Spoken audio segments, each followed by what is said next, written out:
ವಿಜೇಂದ್ರ ಅವರು ಕೂಡ ನಿಮ್ಮ ವಿರುದ್ಧ ವಾಗ್ದಾಳಿ ಮಾಡಿದ್ದಾರೆ. ಒಂದು ಅವ್ರ ಆಂತರಿಕ ಏನಿದೆ ವ್ಯತ್ಯಾಸಗಳು ಅದ್ರ ಬಗ್ಗೆ ನಾವು ಮಾತನಾಡಕ್ ಹೋಗೋದಿಲ್ಲ. ನನಗೆ ಅದು ಇಂಟ್ರೆಸ್ಟ್ ಇಲ್ಲ. ಅವ್ರ ಆಂತರಿಕ ವ್ಯವಸ್ಥೆಗಳು, ಅವ್ರ ಗುದ್ದಾಟಗಳು, ಅವ್ರೊಬ್ರಿಗೆ ಏನೋ ಹೇಳೋದು, ಅವ್ರವರಿಗೆ ಟೀಕೆ ಮಾಡೋದ್ರಲ್ಲಿ ನಾವ್ ಹೇಳೋದ್ರಾಗ ಏನು ಅರ್ಥ ಇಲ್ಲ. ಬಟ್ ನನ್ನ ವೈಯಕ್ತಿಕವಾಗಿ ವಿಜೇಂದ್ರ ಮತ್ತೆ ಏಕವಚನದಲ್ಲಿ ಮಾತನಾಡಿದ್ದಾರೆ. ನಾನೇನ್ ಮಾತಾಡಿದೀನಿ ಅಂತಂದ್ರೆ, ಮೋದಿ ಅವರು ಮಾಡಿರ್ತಕ್ಕಂಥ ಕಾರ್ಯಕ್ರಮಗಳು ಯಾವ ಅನುಷ್ಠಾನಕ್ಕಾಗಿಲ್ಲ. ಇದ್ರ ಬಗ್ಗೆ ಬೇಕಿದ್ರೆ ಚರ್ಚೆ ಮಾಡೋಣ. ಈ ದೇಶದ ಪರಿಸ್ಥಿತಿ ಬಗ್ಗೆ, ಈ ದೇಶದ ಅನ್ಎಂಪ್ಲಾಯ್ಮೆಂಟ್ ಬಗ್ಗೆ, ಇಂಥ ಮೂಲ ವಿಷಯಗಳನ್ನ ಬಗ್ಗೆ ನಾವು ಮಾತನಾಡ್ತಿರ್ತಕ್ಕಂಥದ್ದು. ಯಾರೋ ಪಾಪ ಪತ್ರಿಕಾ ಮಾಧ್ಯಮ ನಮ್ಮ ಸ್ನೇಹಿತರು ಕೇಳಿದ್ದಾರೆ, ಅವರು ಏಕವಚನದಲ್ಲಿ ನಮ್ಮ ಬಗ್ಗೆ ಮಾತನಾಡಿದ್ದಾರೆ. ದೇವ್ರು ಒಳ್ಳೇದ್ ಮಾಡಿ ಅವ್ರಿಗೆ. ಯಾಕಂದ್ರೆ ಅವ್ರಿಗೆ ಇದೆ ಅವನ್ ಯಾರು, ಇವನ್ ಯಾರು, ಅವನ್ ಯಾರು, ಇವನ್ ಯಾರು, ನಾನ್ ಯಾರು. ನಾನು ಮೋದಿ ಸಾಹೇಬ್ರಿಗೆ ಏನಿಲ್ಲ, ನಾನು ಮೋದಿ ಸಾಹೇಬ್ರ ಅಂತಾನೆ ಮಾತನಾಡ್ತೀನಿ. ಮೋದಿ ಸಾಹೇಬ್ರ ಕಾರ್ಯಕ್ರಮ ಬಗ್ಗೆ ಮಾತನಾಡ್ತೀನಿ. ಈ ದೇಶದ ಪ್ರತಿಯೊಬ್ಬ ನಾಗರಿಕನಿಗೆ ಹಕ್ಕಿದೆ. ಈ ದೇಶದಲ್ಲಿ ಯಾವನು ಸಣ್ಣನಿಲ್ಲ, ಯಾವನು ದೊಡ್ಡನಿಲ್ಲ. ಮತ್ತೆ ಪ್ರಧಾನಮಂತ್ರಿ ಪ್ರಶ್ನೆ ಕೇಳಿದ್ರೆ ಇನ್ಯಾರಿಗೆ ಪ್ರಶ್ನೆ ಕೇಳಬೇಕು? ಅವ್ರಿಗೆ ನಾವ್ ಏನ್ ಪ್ರಶ್ನೆ ಕೇಳಿರ್ತೀವಿ ಅದಕ್ಕೆ ಉತ್ತರ ಕೊಡೋದ್ ಬದಲು ಅವನ್ ಯಾವನ್ರಿ, ಇವನ್ ಯಾವನ್ರಿ ಅಂತ ಸಿಂಗ್ಲರ್ ಆಗಿ ಮಾತನಾಡ್ತಾರೆ. ನಾನ್ ಯಾವನು ನನಗ್ ಬಿಟ್ರಲ್ಲಿ ಈ ತರದ ಮಾತಾಡೋದ್ರಿಂದ ಇವ್ರಿಗೆ ಏನದು ಐ ಡೋಂಟ್ ನೋ. ಯಾಕಂದ್ರೆ ಈ ಬಸವಣ್ಣ ನಾಡಿದು, ಬಸವಣ್ಣವರ ನಾಡು. ಆಮೇಲೆ ಇವರು ಸ್ವಲ್ಪ BSY ಯಡಿಯೂರಪ್ಪ ಸಾಹೇಬ್ರ ಮಗ ಇವರು. ಅದನ್ನ ಮರ್ತು ಬಿಟ್ಟಾರೋ ಏನೋ, ಅದನ್ನೇ ಬಹಳ ತಲೆ ಮೇಲೆ ಇದೆ, ಗೊತ್ತಿಲ್ಲ. ಅವನು ಇವನು ಅಂತಕ್ಕಂಥ ಪದ ನಾನು ಈಗ ಬದುಕಿಸ್ಕೊಳ್ಳೋದು ಬಹಳ ಈಸಿ. ಅದು ಅದೇನು ಅವನಿಗೆ ಇವನ್ ಅನ್ನೋದು, ಇವನಿಗೆ ಅವನ್ ಅನ್ನೋದು, ಅದು ಅವರಿಗೆ ಒಳ್ಳೇದಾಗ್ತಿದ್ರೆ, if you thinks that it is so is having so pride and proud about telling that, God bless him. ಈಗ ಅವರು ಸಂದರ್ಭದಲ್ಲಿ ರಾಹುಲ್ ಗಾಂಧಿ ವಿರುದ್ಧ ಮಾತನಾಡ್ತಾರೆ, ಅಥವಾ ಸಿದ್ದರಾಮಯ್ಯ ಸಾಹೇಬ್ರ ವಿರುದ್ಧ ಮಾತನಾಡ್ತಾರೆ. ಅವರ ರಾಜಕೀಯವಾಗಿ ಮಾತನಾಡ್ತಕ್ಕಂಥ, ನಾವೇನು ಪರ್ಸನಲ್ ಆಗಿ ಯಾವ್ದು ಮೋದಿ ಸಾಹೇಬ್ರ ವಿರುದ್ಧ ಮಾತನಾಡ್ತಿಲ್ಲ. ಕೇಳಿರ್ತಕ್ಕಂಥ ಸರ್ಕಾರ ಪ್ರೋಗ್ರಾಮ್ಗಳು, ಬಿಜೆಪಿ ಮಾಡಿರ್ತಕ್ಕಂಥ ಕಾರ್ಯಕ್ರಮಗಳ ಬಗ್ಗೆ ಪ್ರಶ್ನೆ ಮಾಡಿದ್ರೆ ಈ ತರ ಸಿಂಗ್ಲರ್ ಆಗಿ ಮಾತಾಡಿದ್ರೆ ಅವ್ರಿಗೆ ದೇವ್ರು ಒಳ್ಳೇದ್ ಮಾಡ್ಲಿ ಅಂತ ಹೇಳ್ಬೋದು. ಇದು ಒಂದೇ ಅಲ್ಲ, ಮೈಕ್ರೋ ಫೈನಾನ್ಸಿಂಗ್ ಒಂದೇ ಅಲ್ಲ, ಈ ಪ್ಯಾನ್ ಇಂಡಿಯಾ ಬೆಟ್ಟಿಂಗ್ ಕೂಡ ನಡೀತಾ ಇದೆ.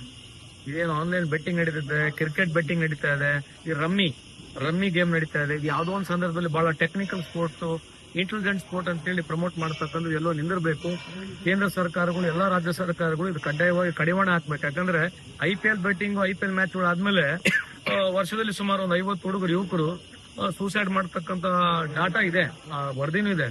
ಇದನ್ನೆಲ್ಲ ಗಮನಿಸ್ಬಿಟ್ಟು ಇದು ಕಂಪಲ್ಸರಿ ಬೆಟ್ಟಿಂಗ್ ಅಂತಕ್ಕಂಥ ದೇಶದಲ್ಲಿ ಕಡ್ಡಾಯವಾಗಿ ನಿಂದಿರಬೇಕು. ಅದ್ರ ಜೊತೆಗೆ ಮೈಕ್ರೋ ಫೈನಾನ್ಸ್ ನಿಂದಿರಬೇಕು. ಆಮೇಲೆ ನಮ್ಮ ರಾಜ್ಯ ಸರ್ಕಾರ ಮುಂದುವರೆದಕ್ಕೆ ಏನು ಕಾನೂನು ತರ್ತಾ ಇದೆ, ನನಗೆ ಸಂಪೂರ್ಣ ಮಾಹಿತಿ ಇಲ್ಲ. ಕಾನೂನು ತರ್ತಾ ಇದೆ, ಅದಕ್ಕೆ ನಾನು ಸ್ವಾಗತವನ್ನು ಮಾಡ್ತೀನಿ. ಇದು ಕಡಾವಣೆ ಆಗ್ಬೇಕು, ಇದ್ರ ಬಗ್ಗೆ ಎಲ್ಲೋ ಸ್ಟ್ರೀಮ್ ಏನ್ ಆಗ್ಬೇಕಂಬ ಕೂಡ ನನ್ನ ವಾದ. ಈಗ ಕೇತಗಾನಹಳ್ಳಿಯಲ್ಲಿ 14 ಎಕರೆ ಸರ್ಕಾರಿ ಜಾಗವನ್ನ ಪ್ರಭಾವಿ ರಾಜಕಾರಣಿಗಳು ವಶಪಡಿಸಿಕೊಂಡಿದ್ದಾರೆ ಅನ್ನೋದ್ರ ಬಗ್ಗೆ ರಾಜ್ಯ ಸರ್ಕಾರ ಅಧಿಕಾರಿಗಳಿಗೆ ಚಾಟಿ ಬೀಸಿದೆ. ಅಂದ್ರೆ ರಾಜ್ಯ ಸರ್ಕಾರ ಈ ವಿಷಯದಲ್ಲೂ ಅಷ್ಟೇ, ಈ ತರ ಸಂಖ್ಯೆಗಳು ಜಾಸ್ತಿ ಬಂದ್ರೆ ಅವರು ಯಾವತ್ತೂ ಫ್ಯಾಕ್ಟ್ಗಳನ್ನ ಹೇಳಲ್ಲ.